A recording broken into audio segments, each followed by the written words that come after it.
Alléluia. Je vous salue au nom de notre Seigneur Jésus-Christ.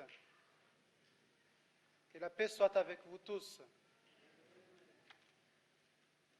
En ce dimanche 5 mars, je veux partager avec vous ce texte du prophète Osée, le livre d'Osée, chapitre 6, nous lisons du 1er au 3e verset. Nous allons partager cette parole du prophète Osée, le chapitre 6. Nous lisons le 1er, le 2e et le 3e verset.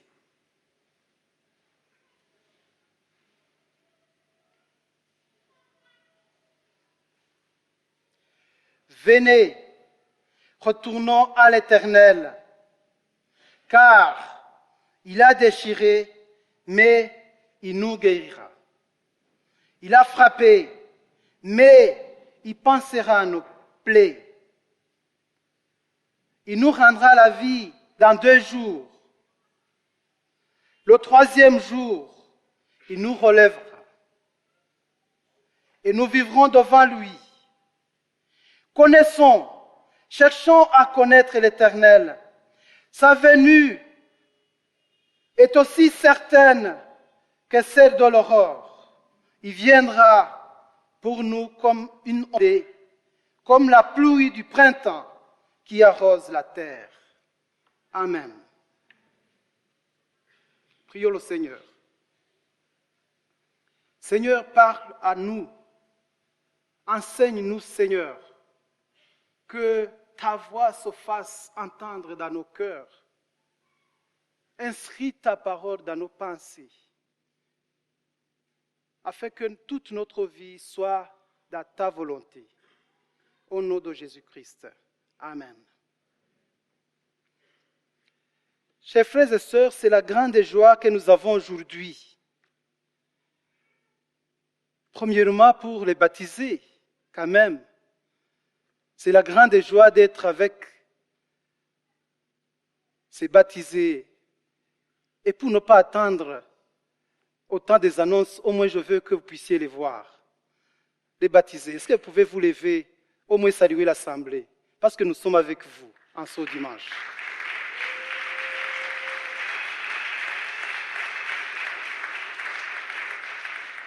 Alléluia. C'est la joie. C'est la grande joie que nous avons d'être avec ces 9 baptisés de ce dimanche. C'est la joie dans le ciel et c'est la joie aussi parmi nous. Amen. Mais c'est la joie encore pour d'autres choses et circonstances.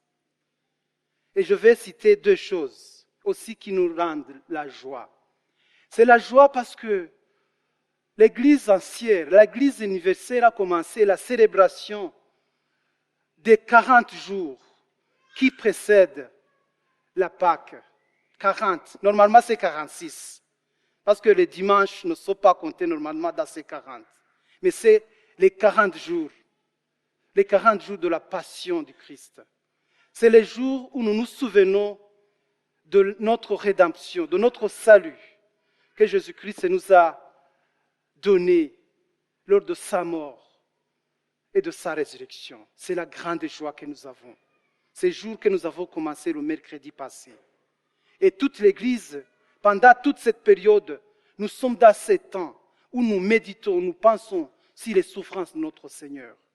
Parce que la parole de Dieu nous dit, si nous sommes là en tant qu'enfants de Dieu, si nous nous réunissons dans le temple comme ça, si nous chantons, si nous louons, non, Ça a coûté notre Seigneur sa vie.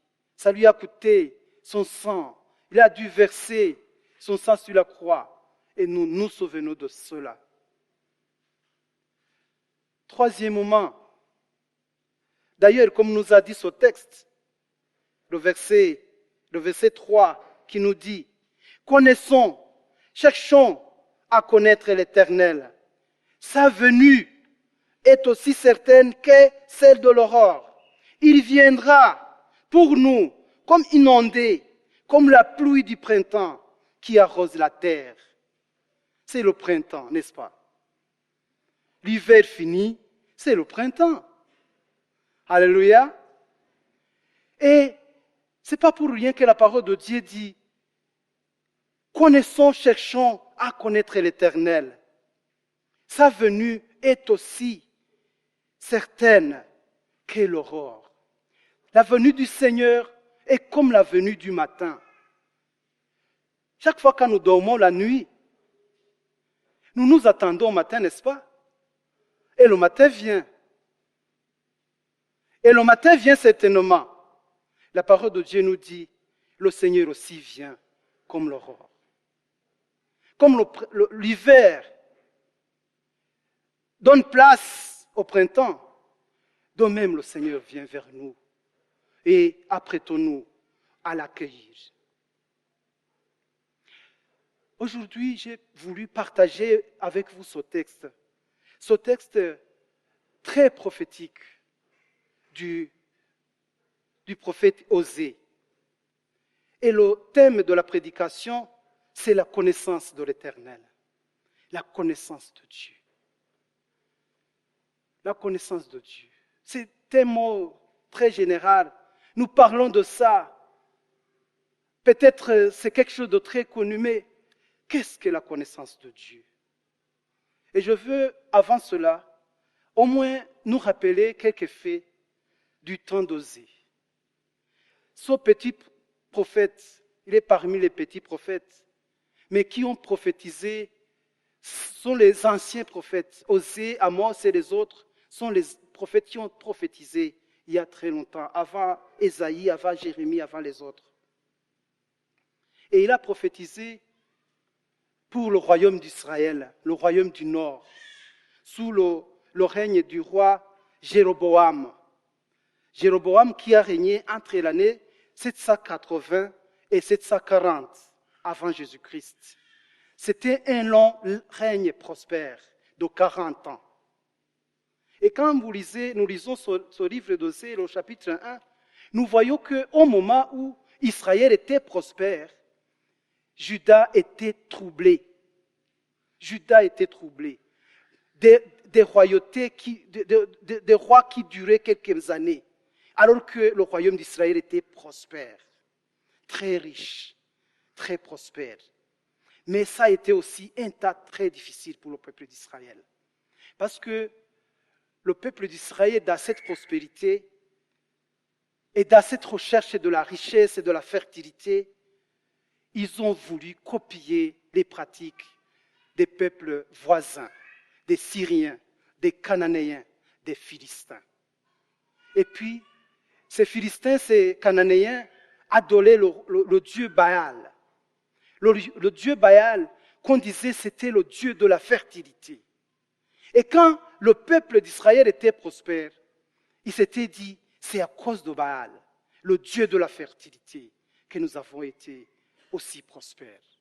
Alors que Juda est dans les tourments, nous sommes prospères avec notre roi Jéroboam. Ce n'était pas quelque chose de très facile. Le peuple, tout en maintenant le culte pour l'Éternel, ils offraient le culte pour Baal. Et ça a attristé le Seigneur.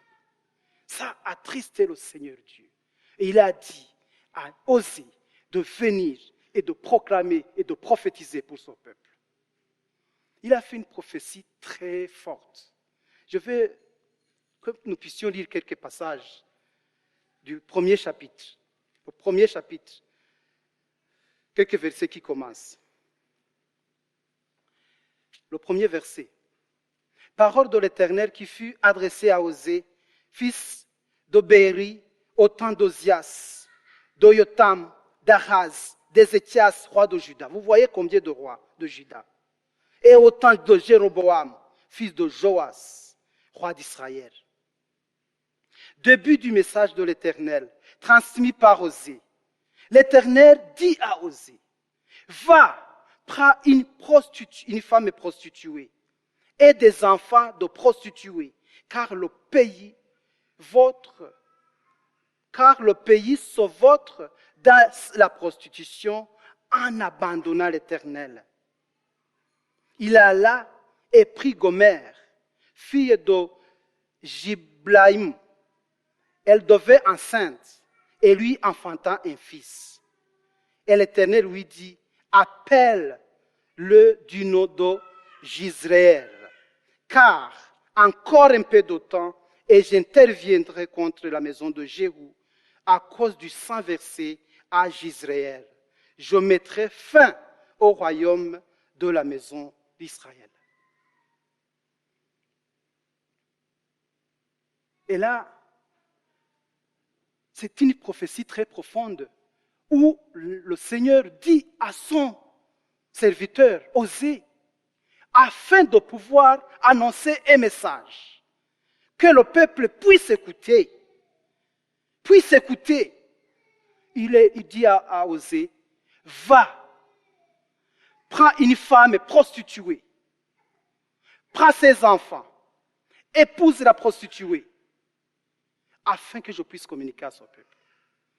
Et puis la femme devint enceinte et donna naissance à un fils. Et le Seigneur dit à Osée, tu lui donnes le nom de Jizréel. Jizréel, qui était la localité en Israël où habitait le roi Achab et sa femme Jézabel. J'ai vu un jeu de mots entre Jizréel et Jézabel. Jézabel, cette fille sidonite, qui avait introduit l'abomination, l'idolâtrie en Israël. Jézabel, qui ordonna de tuer Naboth, parce que Achab avait convoité sa vigne. Il le tua à Jizréel. Et le prophète Élisée prophétisa contre Jézabel que les chiens lécheront son sang à Jizréel. La même localité de Jizréel. Et la même localité, si vous lisez bien l'Apocalypse, c'est la même localité qui est donnée du nom de Armageddon. En effet, le mot Jizréel signifie le jugement. C'est le jugement. Quand Dieu juge dans sa colère, il utilise le mot Jizréel, Armageddon. Et le prophète devait avoir son fils qui devait donner son nom afin qu'il soit un signe pour ce peuple d'Israël, que Dieu se lève pour juger son peuple qui a fait l'abomination, qui a abandonné son Dieu et qui a adoré le Dieu Baal. En même temps, quand le Seigneur annonce cela et que les malheurs commencent à venir, quand les Syriens commencent à attaquer, les Israélites disent non, si les Syriens nous attaquent, nous allons demander la main aux Égyptiens. Les Égyptiens vont nous sauver contre les Syriens. Et quand les Syriens menaçaient Israël, les Israélites disaient non, si les Égyptiens nous menacent, nous allons demander la main des Syriens. Ils ne voient pas la cause de leur malheur, mais ils cherchent la solution ailleurs. Et c'est là où nous voyons ce texte de Osée chapitre 6, où le prophète se lève et annonce cette parole qui vient de l'Éternel, où Dieu dit clairement, n'allez pas ni en Égypte, n'allez pas ni en Syrie, mais retournez vers l'Éternel. Alléluia. Venez, retournons à l'Éternel. C'est lui qui a frappé et c'est lui qui guérira. C'est lui qui a déchiré et c'est lui qui guérira. C'est lui qui a frappé et c'est lui qui pansera nos plaies. Retournons vers l'Éternel. En effet, avec cette prophétie d'Osée, d'aller prendre la prostituée, qu'est-ce que cela signifie? Ça signifie que même si le peuple se détourne de Dieu et va dans l'idolâtrie, mais le Seigneur prend plaisir, encore une fois, de les prendre et d'entrer en relation avec eux. Alléluia. Notre Seigneur n'abandonne pas son peuple qui s'est prostitué. Notre Dieu n'abandonne pas son peuple qui a commis des péchés, qui a été dans l'idolâtrie, mais il veut les avoir encore pour vous leur dire, vous êtes encore miens. Alléluia. Même si tu t'es prostitué, oui, mais moi je prends plaisir de te garder encore et d'être avec toi. Et là, je veux que nous puissions lire le verset 16 du chapitre 12, plutôt le verset 16 du chapitre 2 de ce livre. D'ailleurs, je vous invite au cours de la semaine de lire tout le texte. Je vous invite vraiment de lire tout le texte, parce que c'est un texte où nous voyons la bonté de Dieu et son amour, où Dieu, il est là, il est très, je ne sais pas comment le dire, mais il explique avec des paroles simples. Par exemple, lisons le verset 9, même si je voulais lire le verset 16. Parce qu'il parle d'Israël. Israël qui a abandonné Dieu. Israël qui s'est prostitué en adorant des dieux étrangers. Dieu dit, elle poursuivra ses amants, ça veut dire, il parle d'Israël, comme cette fille qui s'est prostituée. Elle poursuivra ses amants et ne les atteindra pas. Elle les cherchera et ne les trouvera pas. Puis elle dira, eh bien, je vais retourner vers mon premier mari. Car alors j'étais plus heureuse que maintenant. Et n'avait pas reconnu que c'était moi qui lui donnais le blé, le vin nouveau et l'huile. Je lui ai prodigué de l'argent et de l'or, et ils en ont fait une offrande à Baal.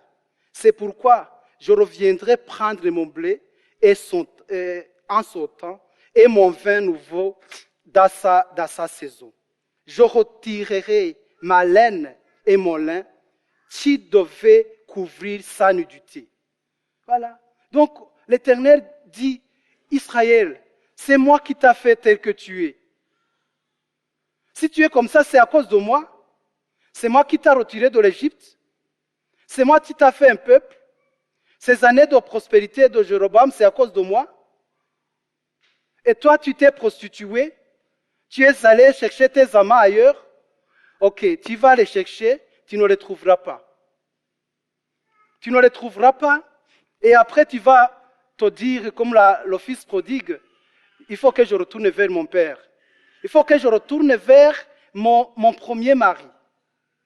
Parce que c'est lui au moins qui me donnait du blé et du vin. Et de l'or et de l'argent.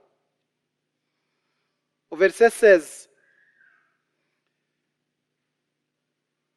C'est pourquoi, voici quand la séduisant, moi je la conduirai au désert et je parlerai à son cœur. Alléluia. Moi je la conduirai au désert et je parlerai à son cœur. C'est ça que veut l'Éternel. Malgré la rébellion de son peuple, l'Éternel veut amener son peuple quelque part, dans le désert, dans le lieu silencieux, où il n'y a pas de bruit, il n'y a pas de choses qui font le bruit, où Dieu veut parler à son peuple dans son cœur. Il veut l'amener à comprendre, à lui faire comprendre que c'est lui qui l'a fait qui il est, que c'est lui qui l'a choisi et que sa destinée ne peut se trouver qu'en lui. Notre Dieu est fidèle. Notre Dieu est fidèle et il veut amener son peuple à connaître son amour, à connaître qui il est. Le Seigneur voit qu'il n'y a pas de connaissance de Dieu dans le pays et il ajoute, mon peuple périt c'est le même chapitre 6 d'Osée. Mon peuple périt, faute de la connaissance. Et pour les amener à sa connaissance, il va les attirer dans le désert, pour parler dans leur cœur. Dans la Bible, la connaissance de Dieu consiste à entrer en relation. Pour connaître, il faut entrer en relation. La connaissance dans la Bible n'est pas un savoir théorique. Non, c'est une expérience, c'est une relation. C'est expérimenter l'amour et la justice de Dieu. C'est marcher avec. Un vieux sage pouvait dire, 3 personnes se connaissent vraiment. Il s'agit de ceux qui partagent le même repas, ceux qui partagent le même repas se connaissent, ceux qui cultivent, qui travaillent ensemble, qui travaillent même, qui sont au même travail, dans le champ par exemple, qui cultivent ensemble, ou soit ceux qui dorment ensemble, qui se couchent ensemble, ils se connaissent. Mais quelle connaissance nous avons de Dieu? N'avons-nous pas peut-être une connaissance théorique d'un savoir? Est-ce que nous avons expérimenté l'amour et la bonté de Dieu dans nos vies? Le prophète Osée annonce qu'Israël a bien vu sa maladie et sa plaie. Mais au lieu de venir vers l'Éternel, il sera en Assyrie. Ils envoient les messagers au roi Yareb, qui ne pourra le guérir ni porter remède à sa plaie. Connaître l'Éternel, c'est vraiment entrer en relation avec lui. Dans la Bible,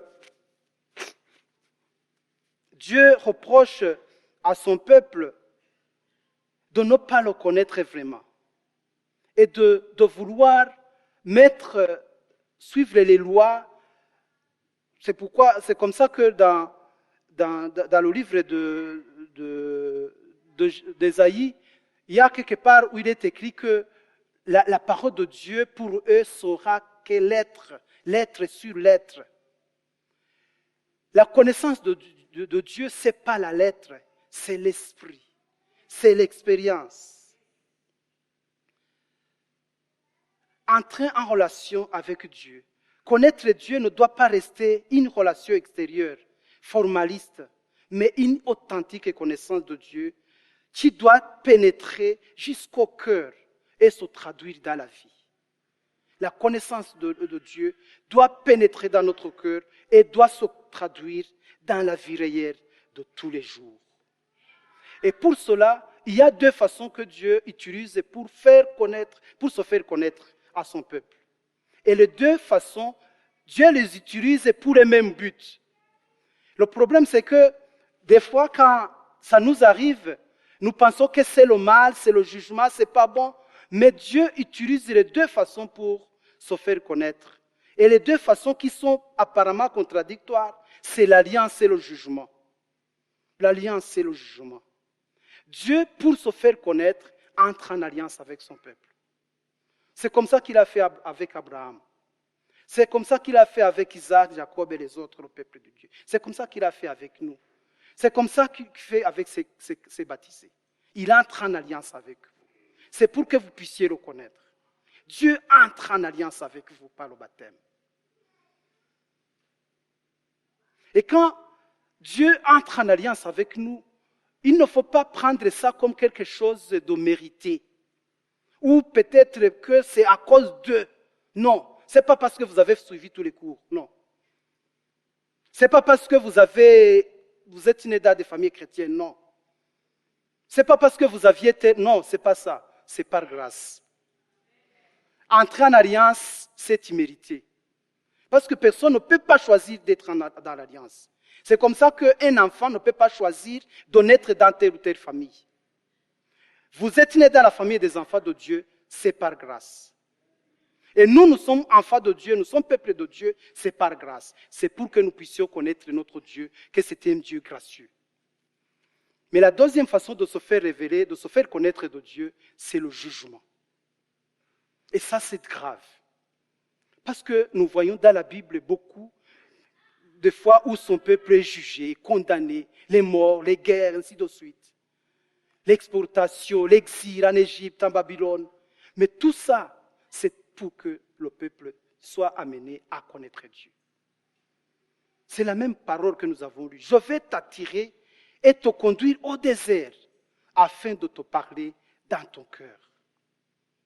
Même dans des moments difficiles, dans des moments de jugement, il faut écouter ce que Dieu dit. Parce que Dieu veut nous amener à le connaître, à connaître qui il est. Et la connaissance de Dieu opère une transformation profonde dans la vie de l'homme. C'est la connaissance de Dieu qui change les mentalités. C'est la connaissance de Dieu qui change la destinée de la personne. C'est la connaissance de Dieu qui opère une transformation interne qui ne peut venir que de Dieu. La connaissance théorique, le savoir, ne peut pas changer la personne. C'est comme ça que nous voyons beaucoup de gens qui ont beaucoup étudié, qui ont beaucoup de choses, qui ont emmagasiné beaucoup de choses. Mais quand tu vois les vies, les relations, tu te demandes, mais qu'est-ce qu'ils ont fait? Parce qu'ils ont manqué quelque chose. Et cela ne peut venir que de Dieu. Dans la connaissance de Dieu. De qui est Dieu? La connaissance de Dieu s'opère par l'œuvre du Saint-Esprit. C'est le Saint-Esprit qui nous révèle Dieu et qui nous fait comprendre Dieu. Parce que le Saint-Esprit connaît Dieu et il introduit dans notre esprit la nature de Dieu et l'identité de Dieu. Et ça nous permet de le connaître. C'est ce que la Bible appelle la résurrection du peuple de Dieu. Quand le peuple de Dieu est dans l'ignorance et que maintenant il est amené à connaître Dieu, la parole de Dieu parle de la résurrection. Si vous lisez Ézéchiel chapitre 37, les ossements, c'est la résurrection. La connaissance de Dieu, c'est la résurrection. Parce que quelqu'un qui ne connaît Dieu, il est dans la mort. Il est mort. Mais quand il arrive à connaître Dieu, il revient à la vie. Et ceci engendre, produit la gloire de Dieu. Quand quelqu'un connaît Dieu, glorifie Dieu. Il le glorifie dans sa vie, il le glorifie dans le monde. Et Dieu veut nous amener, par sa connaissance, à le glorifier dans nos vies. Dieu veut nous amener à faire que le monde glorifie Dieu. Dieu veut nous amener par sa connaissance à le témoigner vraiment. Et Jésus-Christ, par sa mort et sa mort sur la croix, est venu justement pour accomplir toute cette œuvre de la révélation de Dieu. En Jésus-Christ, nous connaissons qui est Dieu.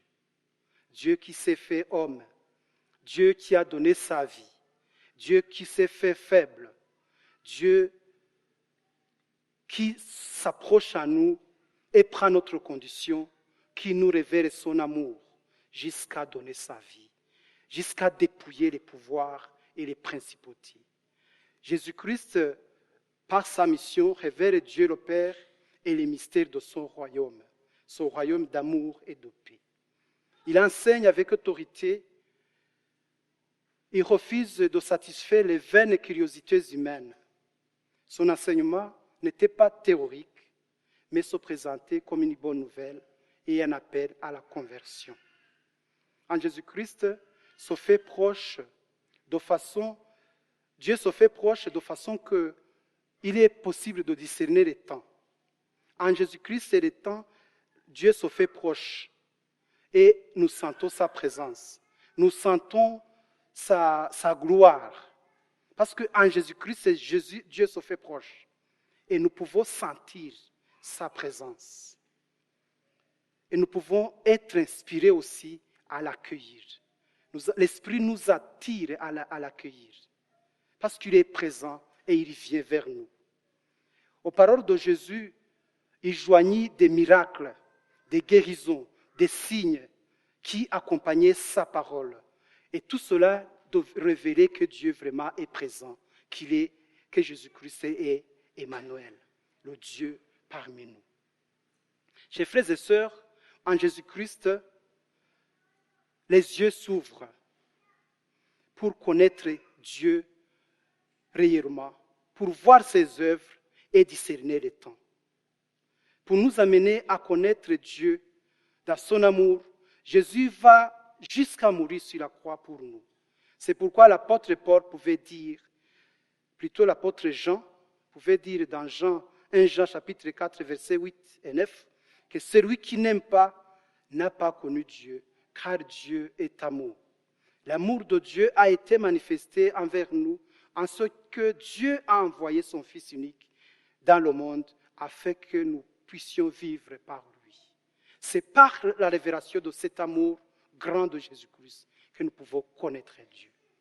Jésus nous révèle, nous fait connaître réellement Dieu et nous amène à vivre selon cette connaissance de Dieu. Ainsi, comme nous dit ce passage de Osée chapitre 6, verset 3, connaissons le Seigneur. Que cela soit mon désir, que nous puissions faire ça comme notre devoir, de chercher le Seigneur, de ne pas aller à droite ni à gauche, de ne pas chercher secours en Égypte ou en Syrie, mais d'aller tout droit vers le but, vers Dieu. C'est lui qui crée, c'est lui qui fait toutes choses. C'est lui qui frappe et c'est lui qui guérit. Retournons vers lui. Il va nous accueillir, il va nous recevoir, il va nous relever, il va venir vers nous. Il vient certainement comme le matin, comme l'aurore. Il vient certainement comme la pluie du printemps. Accueillons-lui dans notre vie. Et il va cheminer avec nous. Il va nous permettre de le glorifier dans le monde, dans notre vie et dans notre vie de tous les jours. Que le Seigneur nous bénisse. Amen.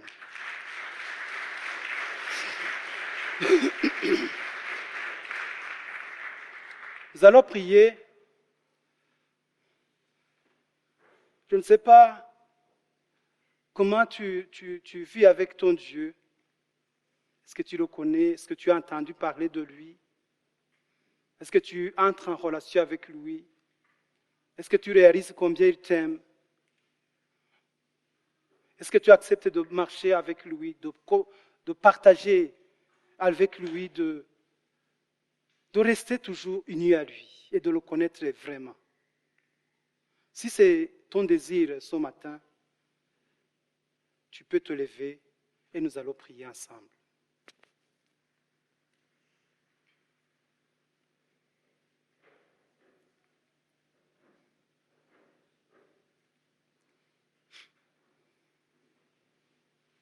Seigneur, je vais te rendre grâce pour ta parole que nous venons d'écouter. Nous savons, Seigneur, que c'est toi, par la puissance de ton esprit, qui peut accompagner ta parole pour faire qu'elle prenne forme dans nos cœurs, dans nos vies. Je vais prier pour toute personne qui s'est levée, Seigneur, qui a écouté qu'il veut vraiment te connaître, il veut entrer en relation avec toi et cheminer avec toi. Je vais prier pour toute personne, Seigneur, qui te cherche aujourd'hui, afin qu'il puisse te rencontrer. Vois, Seigneur, les cœurs de gens, de tes enfants, qui sont fatigués, qui se sont retournés à droite et à gauche, mais qui n'ont pas trouvé la paix. Aujourd'hui, viennent vers toi, Seigneur, comme ta parole nous le dit. Nous nous retournons vers toi. C'est toi qui nous guériras, c'est toi qui panseras nos plaies. Comme la pluie du printemps va faire que les feuilles qui étaient tombées pendant la période d'hiver puissent renaître. Toi qui vas faire qu'il y ait la floraison du printemps, Seigneur. Je prie que tu réalises cette promesse dans ton Église et dans nos vies. Au nom de Jésus-Christ, nous prions.